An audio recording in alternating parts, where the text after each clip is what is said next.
Hi all. Many people saw the buried ancient buildings, but the following questions are not entirely clear. The first question is how much the buildings were covered, to what maximum level? The second question, if the buildings in the cities were covered up at least 1.5 to 2 meters, then how and with what were they dug up? After all, this is a huge amount of soil. The third question is where did the removed soil go? The fourth question is why did you need to dig out the buildings at all? And the fifth question, the most difficult after all, because of what, or why, because of what phenomenon the buildings were covered. If in Russia the buildings were buried, as we all think, on one floor, then in the USA the buildings were buried a little more. Consider the example of two American cities, Seattle and Kansas.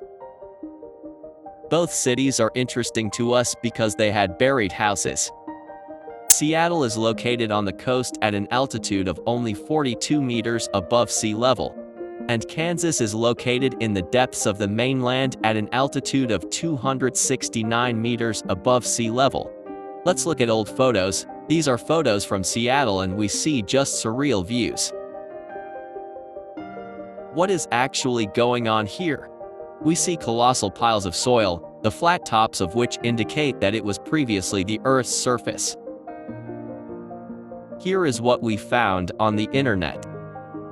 In the early 20th century, Seattle, Washington was rapidly becoming a major trading center for the Pacific Northwest.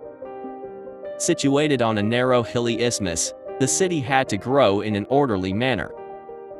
After a fire that destroyed much of downtown, city engineer Thompson took the opportunity to lead a wide-ranging effort to tame the area around the city and prepare it for a century of growth. Channels were dug, rivers were diverted from the side, and mountains were moved. In particular, the glacial hills and ridges that separated the neighborhood from the downtown waterfront were considered a major barrier to travel and trade and became a prime target for removal. From the 1890s to the 1920s, over 38 million cubic meters of earth was cleared with axes, water cannons, steam shovels and conveyor belts. Much of the displaced land was used to fill in tidal flats on the waterfront. The phrase is very interesting, glacial hills. The original says glacial hills. We will discuss this point later. Consider a photo. Below are houses, most likely wooden. It is rather difficult to understand whether these houses have always stood at this level, that is, were they built this way, or were these houses dug up? For excavated houses, they look very intact, they have a roof, roofing material is in place. The idea arose that the soil from under the house was gradually removed and the house thus gradually sagged to the required level. If the house is wooden, then this is possible. For example, in this photo you can see that the house is slightly tilted relative to the horizon, and on the right, you can see people who erode the soil under the house with a powerful jet of water. Here's what we found about it. Many of the houses that should have been taken off the hill did not need to be demolished. They were simply blown away by the flow of water, and when they fell into the pit, they were set on fire. In our selection there will be several photos in which people water the earth with a powerful stream of water. If in the previous photo they may have washed out the soil under the house, then what exactly is happening in these photos is not clear. This photo is captioned "Leveling Streets in Seattle," which translates to leveling the streets of Seattle. Here is another photo where the pipeline and watering the earth with water are clearly visible. In this panoramic photo, the ground is being watered, and the house is tilted slightly in a very strange place among the washed-out ground. Why water the earth with powerful jets of water? Share your thoughts in the comments. Someone will say that they are poured with water, so that there is no dust. But where does this dust come from, if no work is being done at the moment? In other photographs, on the contrary, earthworks are carried out by excavators, but the earth is not watered with water. In this photo in the middle we see a large Capitol stone, 4-story building, and next to it is a huge pile of dirt. The building is partially covered with soil on the left. Several versions can be considered. This building was built and later covered with soil, or the building was built next to this huge pile of soil, which is hard to believe. The house further and to the right is also adjacent to a huge pile of soil, and this house also has a lot of questions from the series of how, why and why. Let's see some more photos. In this photo we see two buildings as if on a hill. The height of the hill is almost equal to the height of the building. Where the land is cleared, the pavement is visible. It is not entirely clear whether the pavement was dug up or it was decided to lay out the pavement without waiting for the completion of all earthworks. This photograph shows that the building with arches was heavily backfilled on one side. Here is a photo from Kansas in which we see a building covered with soil up to the very roof. Someone will say, it's just such an angle, it's just a hill in front of the building. Fine. Let's look at the next photo, which shows that the stone building is covered with soil from the side to the height of 2 high floors. This is approximately 4 human heights, totaling 7 meters. The same photo is with the caption, corner of Delaware and 4th Street looking south from 3rd in downtown. The photo of this collection is dated 1867. The clay banks were removed. The streets were paved and buildings were added to the right. The height of falling asleep buildings easily reached 7 meters, and these are huge volumes of soil. If the city authorities decided to remove this volume of soil, then this was a very difficult task. Heavy machinery, such as excavators, was used to clear cities. Excavators moved along rails, and here, for example, is an excavator in the middle of the street on a section of rail track with sleepers. And here is a photo where the excavator loads the soil into the train cars. In this photo, a crowd has gathered to witness the final shovel of dirt and the completion of the city's second redesign. To remove the soil, rail transport worked. Rails were laid right on the streets of the city.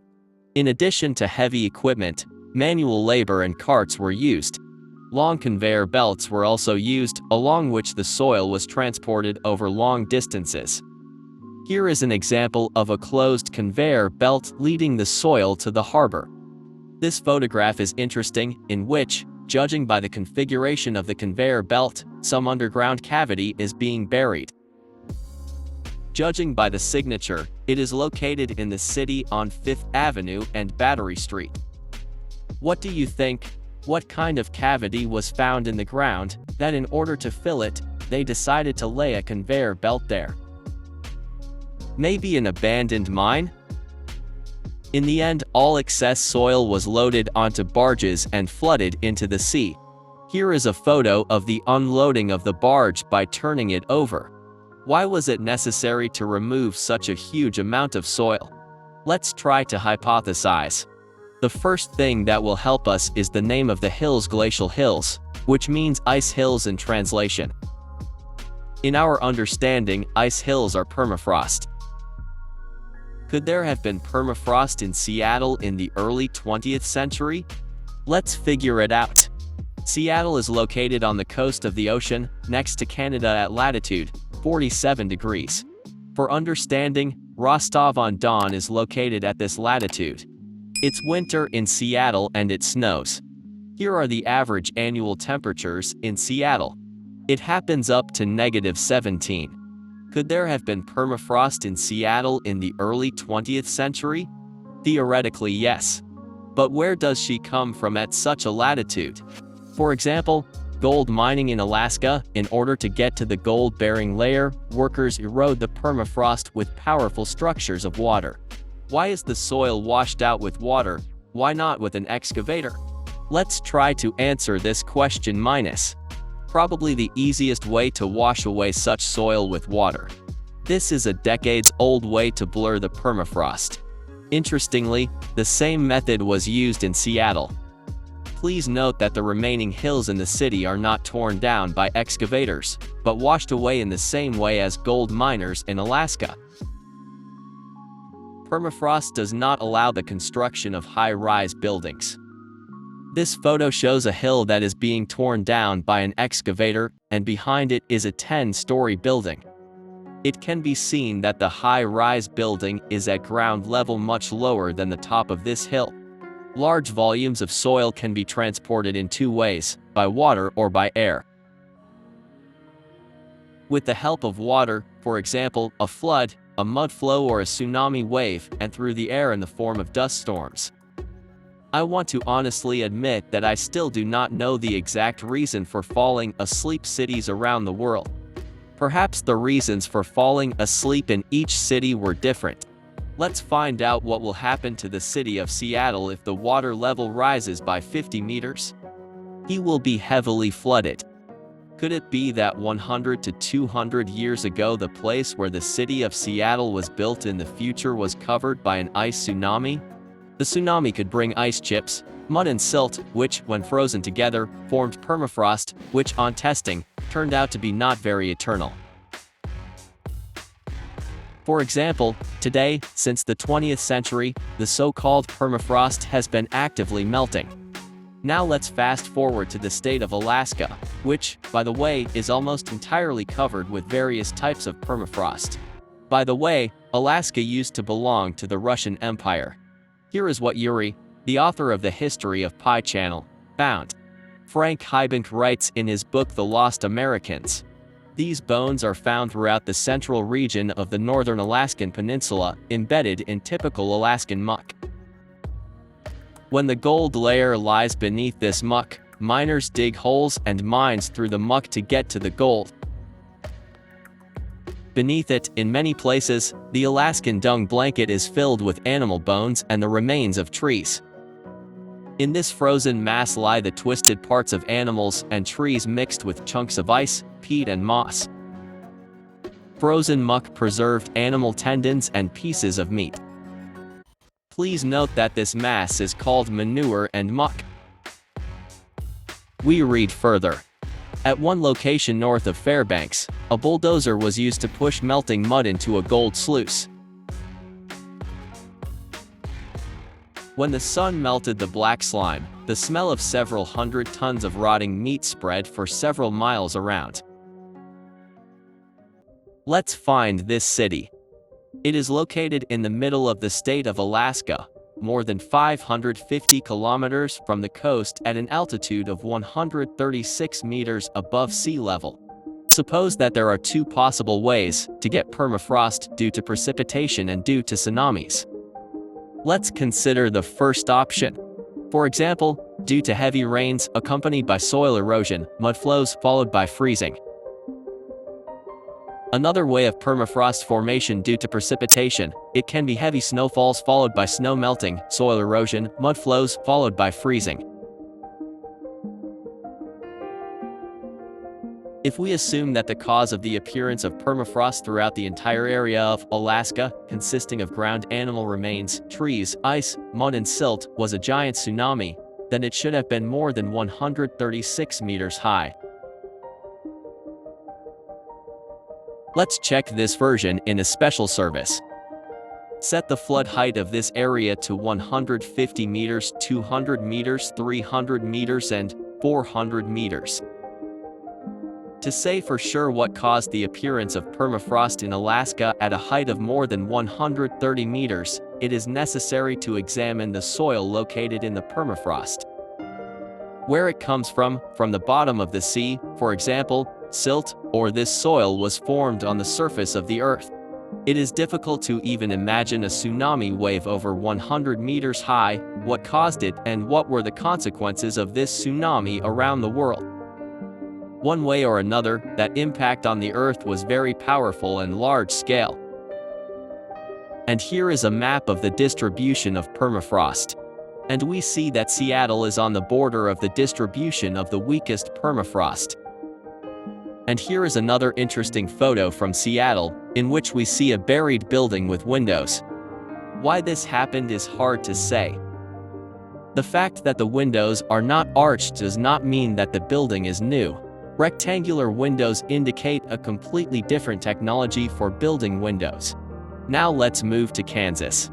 Kansas is very far and high above sea level and will not be flooded with a rise in level of 250 meters. The river that flows near Kansas is deep in the gorge, and most likely it also could not cause the city to fall asleep with soil. Let's look at early photos of Kansas at the very beginning of its excavation. We see a very strange landscape, reminiscent of waves of sand underwater or dunes. We see very few small trees, so 50 years ago there were no trees at all. If there were no trees, could the wind have moved all this huge volume of soil? If the cities were covered with sand due to sandstorms, then this explains the fact why the building survived. I mean that skeptics unanimously say that if there was a giant tsunami with a wave height of 100 meters or more, then there would be nothing left of the cities at all.